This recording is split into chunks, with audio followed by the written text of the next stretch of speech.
বোলে আজি কেইবাদিন ধৰি ইন্দ্ৰ দেৱতা অপেশ্বৰীসকলৰ লগত ব্যস্ত থকাৰ কাৰণে আজি দুদিন ধৰি ইমানেই মুতিছে দেউতাই বাহিৰত কাম কৰিব নোৱাৰি বাৰান্দাতে কাম কৰিছে আৰু এখন চক্ৰ বনাইছে ইন্দ্ৰ দেৱতাক বধিবৰ কাৰণে। কিন্তু মোৰ নিচিনা বান্দৰ এটাৰ কাৰণে জানো বতাহ বৰষুণ বুলি কিবা কথা আছে? বান্দৰ আমি জানো কেতিয়াবা শেষ হয়? এইহেন ডাৱৰীয়া গেলা বতৰতো মোৰ খাবলৈ মন গৈছে আম, আৰু সেইকাৰণে ৰাস্তাতে এনেদৰে বান্দৰামি আমাৰ আৰম্ভ। বান্দৰৰ পেটত ভৰাবৰ কাৰণে ৰাস্তাত জুতি দলিয়াই আম পাৰি আনিছো দেখিছেনে? এই টিঙৰ ওপৰত বহি থকা এই নকলি বান্দৰটো কেনেদৰে মই খায়ো দেখাইছো হৈ যা টেঙাও।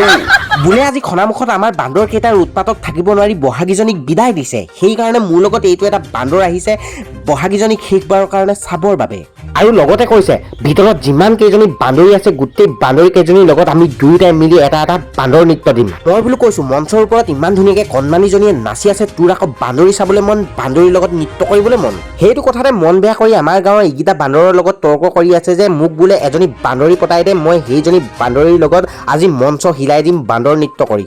তাকে দেখি ৰোমেণ্টিক নামৰ বান্দৰটোৱে বিহুৰ সাজ পৰিধান কৰি আহিছে। এই বান্দৰকেইটাই যেতিয়া বান্দৰ নৃত্য পৰিৱেশন কৰিব তেতিয়া ঢোল বজাম বুলি। মই বোলো এই কথাই কথা নহয়, ইহঁতৰ বান্দৰ নৃত্য চোৱাৰ আগতে মই নিজৰ বান্দৰ পেটটো ভৰাই লওঁ। আৰু আজি আমাৰ বান্দৰ পেটটো ভৰোৱাৰ কাৰণে পুঁজি যোগান ধৰিছে ধমেশকাই নামৰ আমাৰ এই বান্দৰটোৱে। তাৰ অলপ পাছতে আকৌ চৰাইদেউ সমন্বয় নামৰ এযোৱা হুঁচৰি দলে ইমান ধুনীয়াকৈ বিহু প্ৰদৰ্শন কৰিছে, আৰু তলত আমাৰ বান্দৰকেইটাই বান্দৰ নৃত্য প্ৰদৰ্শন কৰিছে এই চৰাইদেউ সমন্বয় বিহুজোৱাৰ তালে তালে। বুজিছেনে, পৃথিৱীখনত বান্দৰামি কৰি কৰি বহুত পাপ অৰ্জন কৰিলোঁ। সেইকাৰণে গণেশ নামৰ বান্দৰটোক লগত লৈ গাঁৱৰে এভাগি ভাগৱত পাঠলৈ ওলাইছোঁ। আৰু এই ভাগি দেখিছেনে, এই ভাগি দেউতা আৰু মই যে বনাইছিলোঁ ভাগৱতৰ গীত ভাগি আকৌ। আজি ভাগৱত পাঠলৈ এই কাৰণেই আহিছোঁ, বান্দৰামি কৰি কৰি যিখিনি পাপ অৰ্জন কৰিছিলোঁ সেই পাপখিনি যাতে ভাগৱতৰে খণ্ডন কৰি দিয়েই বা। লগতে এই বান্দৰ কেইটাও আমাৰ পাছে পাছে পালেহি দেখিছেনে বাৰু যি কি নহওক বান্দৰটো ভগৱানৰে ভক্ত নহয় জানো? সেইকাৰণে মই বান্দৰেও ভক্তিভাৱেৰে ভাগৱত এভাগি পাঠকে কৰিবলৈ এনেদৰে আগবাঢ়োঁ। অলপ শুনি চাওকচোন বাৰু।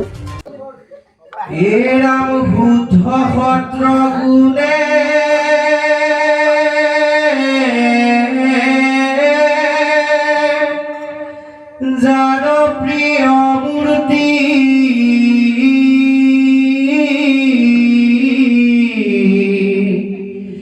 বিপ্ৰেক্ষে যাৰ দেহতা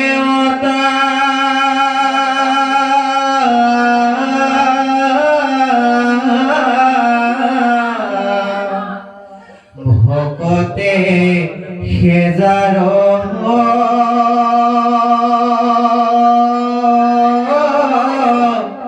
সকলো ভূষিত মুক্তিৰে অজাৰ কথা এৰাম হেনয় কৃষ্ণৰ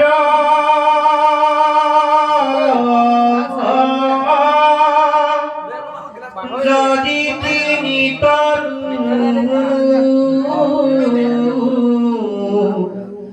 অসুৰ সুৰৰ